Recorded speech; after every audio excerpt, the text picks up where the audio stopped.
let's get right into this, okay? Nomi, let's the Neera Tanden thing, right? I it's to me it's a really curious appointment. I mean, I should also say, like, look, I think there are worse people to have at OMB. I know we had this argument last week on some level. And I think we kind of had it yesterday too, because I think there's maybe like one worst person at OMB. I mean, she's pretty like, outside of being repugnant on Twitter and just kind of to other people seemingly in real life, she's also fairly sympathetic to austerity, and like, I think more than, and the fact that she fairly sympathetic to austerity, I put on the spectrum is I put on the spectrum. I mean, I think she's, I mean, frankly, I don't get the sense Medicare, Medicaid. Yeah. I don't get the sense that really she is driven by any of that other than what she was told at any given point. I just don't get the sense that she is someone who she's not someone who has been steeped in like think tanks that are dedicated to that prospect. It's like a Bruce Reed. Right. That's what I'm saying. But again, like, that's the floor. I just think when we're just like, we liked Yellen genuinely as a pick, right? As also pro-austerity. But I think has evolved on that issue and is now way more in favor of downplaying the inflation debate. Yellen is in the scope of Biden, a good pick. I don't think Tanden, in the scope of Biden and what's available and what he would actually realistically do, is a good pick. I don't think she's getting confirmed, so it doesn't even matter. It's right. So this is but now, so let me ask you this: do you think that she was just put up there as chum, as a way of allowing someone who is to the right of her on these issues to get in? I don't know if it's about that. Possibly. I think, she's not like beloved in the establishment world. I don't think I'm going out of everyone hates her. Like, there's like all sides have had gripes and interactions with Neera Tanden. So, and it doesn't seem to be like the Ron Klain Biden kind of persona of, okay, well, we're not going to go as aggressive as the Clintons did. We're going to pick folks that might be ideologically like line up with them. Sure. But personality wise are not, I mean, she's a Clintonian person. Like Neera Tanden, yes, she worked with the Obama administration, but she's pure Clintonian, right? I think. Tell me about it. I tweeted out something. I mean, this is.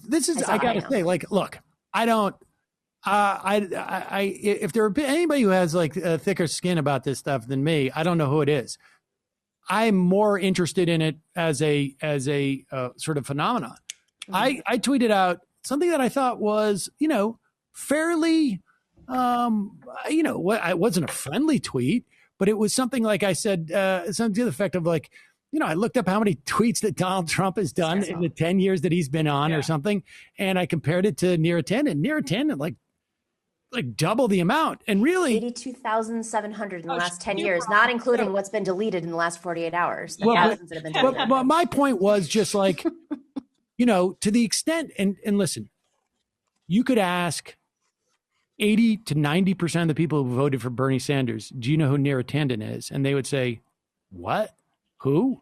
No, honestly, I think like Jordy Shore, I don't think people like us who are on Twitter, which is really a small amount of people in the great scheme of things, which is not to say that I don't think Twitter is important in terms of driving the narrative, but in terms of just like knowing who Neera Tanden is, not many people, but I know her primarily as the person at CAP who was trying to quash anybody who was to the left of the Clintons or criticizing the Democrats whatsoever at CAP.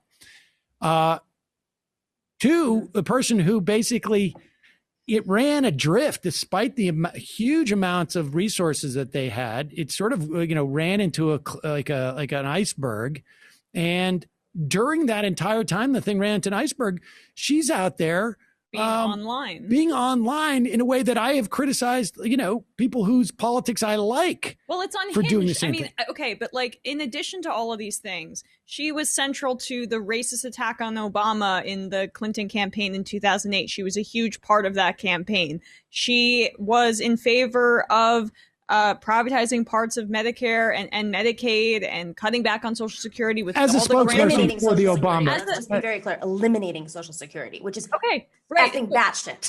Wait, you eliminating Social? Oh yeah, there are tweets. I mean, go find them; they're amazing. She's been all over the place on these issues. The point is, my point is, she is still terrible. Like not just a bad person. But my tweet was really just about like how online she was. That's it. Which I think is like one of the least controversial things you could ever say. And I had a lot of her followers with like big numbers going at me with the Mike Cernovich attack. Hysterical. About the tweet that I did about Roman Polanski and the satirical claim that if I was at a time when Roman Polanski, people were trying to essentially allow him to be readmitted into the country and win a Lifetime Achievement Award. Because what did he do? No, I mean, but for those folks who don't know, down after having pled guilty to statutory rape of a 13-year-old, 14-year-old girl who he had drugged. He skipped the country when he was supposed to get sentenced because he was afraid that the deal that he had with the judge was going to reject it because the judge was so. Found the whole thing so grotesque. And so he has been in exile for all that time and people wanted to bring him back. There were people I knew who had signed this petition in Hollywood. And so I wrote a tweet that said, I don't care about Roman Polanski, but if my daughter's ever raped, I hope it's by someone who's much older and has a great sense of mise en scène, which is, hilarious. Well, I mean, putting aside how funny it is, which I think it is pretty funny. I think it's a good piece of satire. It's quite obvious that one doesn't get to choose who is a rapist and not. And if one did, that the idea that this person would have a great sense of mise en scène, which is not something that I think most people say in any context, would be it. So it's quite clearly a satirical piece. And there were multitude of people who deployed that in the same way that Mike Cernovich did. Now, This is her modus operandi. She used this think tank, which gets hundreds of millions of dollars a year, much of it's from foreign governments, to not only become a tool to influence those Democrats or anybody who appears to be progressive in not touching foreign policy. If you look at the line of people who show up at the CAP conferences, Bernie Sanders doesn't go, everybody else has showed up, and they all voted for that foreign policy. I mean, basically their entire military budget. Netanyahu talking about that, like looking at who comes to CAP and things like that. I mean, independent of who she is. Wait. So aside from the fact that they do the foreign policy side, it's also just a effing front group to annihilate the left. Are we kidding? She used this money. I mean, nobody has time to send 87,500 tweets in 10 years. Like literally, were you working? Oh, I get it. You organized troll armies, Reddit pages. You had a network of surrogates, legitimate surrogates, and people who just became surrogates because you have made them famous online by amplifying their messages. People like Sally Albright and Joyanne Reid, who are reinforcing verifiably false things. When we were on the Unity Reformer Commission, I tweeted this out. Okay, personally, I know you just went through this, Sam. It can be funny at times, and sometimes it can be very dangerous. And so, like, let's just be very clear. Like, we can sit here and be emotionless beings, but if it actually starts to, like, be a danger to you, on the Unity Reform Commission, we were getting hundreds of tweets a minute attacking us. There were Reddit pages, because you can follow this stuff. You get a Google alert, and your name's on a Reddit page, where they were like, this is the message today against Jim Zogby, Jane Klebb, and Nomiki Kantz, the three people who are literally calling out the financial sources of the Democratic Party. And the message was, these three people are racist. Then they pitch it to different publications. BuzzFeed, for instance, ran these pieces.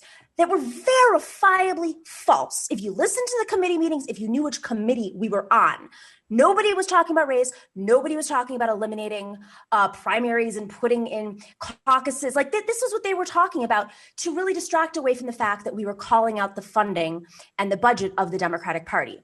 That was one thing. I got a threatening set of flowers delivered to my hotel room in Vegas. I finally went to a DNC member and I said, we understand how this works. It's not hard to figure out the patterns, where the bat signal was sent from. And it was always sent from Neera Tanden. And then it was echoed by 5 other people, put on Reddit, fake accounts, real accounts would reiterate it. Politico hit pieces, sabotage from this is no joke. This is how they literally kill insurgency, right? Counterinsurgency, whether it's movements or not. Can we just call this what it is? This was her front group to annihilate the left. And everyone's been duped. And so there's 2 arguments here, right? There are people online making the argument that politically she's not that bad in terms of what she stands for in her ideology, which I don't even agree with, as I've just laid out already. I think she has a history of standing for corporatism, right-wing democratic perspectives that she couches in the fact that progressive is in the title of the organization that she's the head of, right? So I don't even buy that. But independent of that, even if she was someone who might be more left-leaning, why pick someone who, though, spent all of their time going after the leftist candidate in primaries? I think that is, I think that my sense is that is not a bug. That's the feature. Right. But then I feel like that should be a doubly offensive appointment for the base of the Democrats. Well, it's not necessarily the base of the Democrats. Okay, the progressive left the in left. the Democratic Party. Well, and he's going to be potentially he will be chairing these hearings. And I found it interesting that Bernie would be. And I find it interesting that almost, within 24 hours, you had 3 of some of the more progressive leaning senators and Congress members come out and support and completely say she's a wonderful person, when we all know that they don't think that. Right. Almost like that was Elizabeth to pressure Warren. Bernie, Elizabeth Warren, Sherrod Brown, Barbara Lee. Almost to influence Bernie in the power structures that he understands, so that he's forced to defend her. And then what happens to Bernie's movement? It's like dividing the left. No, she's not getting confirmed. So what's the point of this? What is the point of this? And also, why is this your priority right now? We are spiraling into Great Depression 2.0, and they're putting the energy into this. Well, I'm curious as to why they know she's not going to get. It seemed so obvious as soon as her name was announced. Half a dozen Republicans couldn't get to a microphone fast enough to say, we may never even give her a hearing.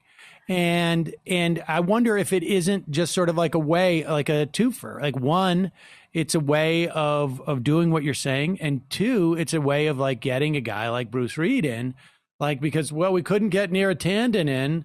And say she even gets in, right? And she's Office of Management and Budget, and Bernie is the ranking chair of the Senate, the Senate Budget Committee, right? So that means that's an automatic handcuff on. They're trying to handcuff Bernie.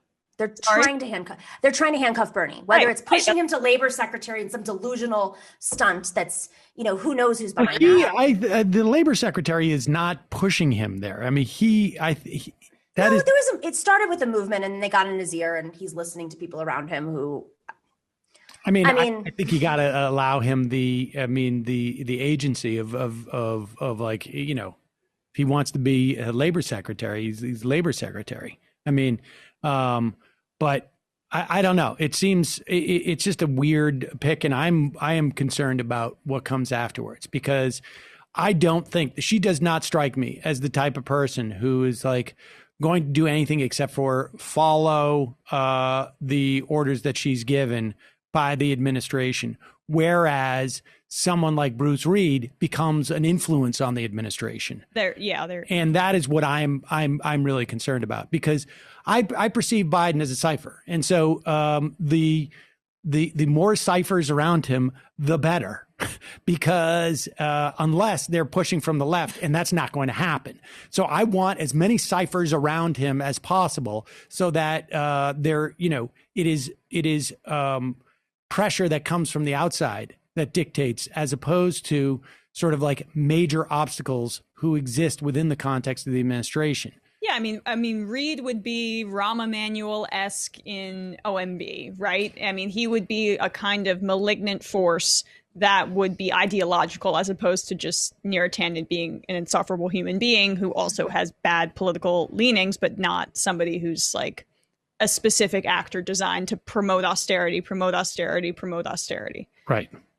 That's my thinking, but it seems. But yeah, it's a bizarre way to reward Tanden for her years of being. Well, I don't think it's just to reward Tanden, right? But that's what I was going to say. It's to reward. It's to reward the. It's basically it's a payback to the Clintonites, essentially. Like, we're going to put her in, and this is a sop to the work that she did, and a sop to what Clinton did to get me elected, type of thing. I mean, gotta love it. I just hope it's not also a twofer where they're like, she'll never get confirmed, and then we can put in somebody who's to the right of her. It might also be a way to get rid of her. Like, let's use Neera for what she's great at, and then let's get rid of her because everyone's done. Right. I mean, I think it could also be that too. Like, they want her out. Yeah, just off the table. It's sort of like, when you read about like Debbie Wasserman Schultz, how apparently like Clinton and Obama both could not stand her. Yeah. Both wanted to get rid of her, but nobody wanted to expend the effort to get rid of her. They just didn't think it was important enough. And that didn't work out so well, because she's also not good. I mean, she's not good at her job. We saw. Yeah.